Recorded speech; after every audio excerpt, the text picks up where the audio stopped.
Sekat. Oh, ini dah laju lah. Cubaan. Oh, gol. Ada accident. Hantar lah, bola hantar. Boleh. Baik ni. Ikut lah. Depan desis. Dia bawa bola lagi. Ada bola tengah. Dia hantar. Inside. Oh. Ha? Dah masuk ya, kau masuk ya. Kau dah cecap, kau masuk ya.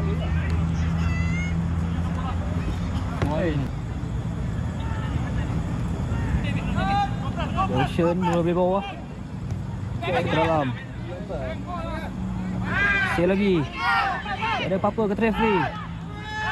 Gol. Yang kedua. Oleh pemain ini.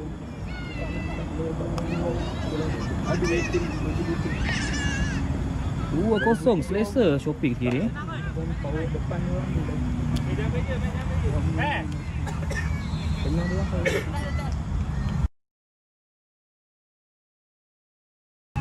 Tengah.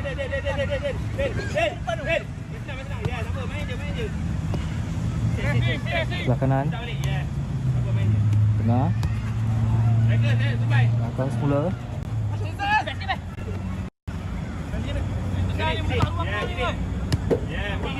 Cantik permainan Shopee ni. Satu crossing. Oh, dadaannya terlalu kuat. Satu percubaan. Gol yang ketiga.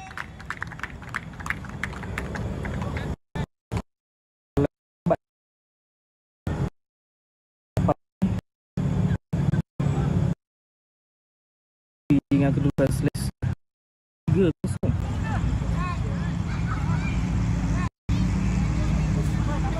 Dalam tengah. Cik rakan. Satu bukan. Gol. Bukan. Lepas. Cubaan terus. Gol. Lagi sekali pemain yang sama.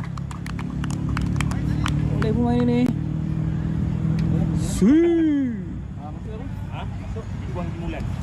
Tengah. Seakan-akan Paul Pogba 4-1.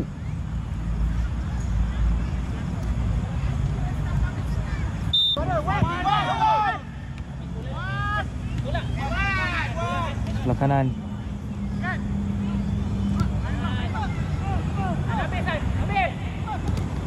Satu gol. Itu dia. Tampan hasil oleh pemain ini. 4-2. Saya sangkakan out tapi terkena keeper.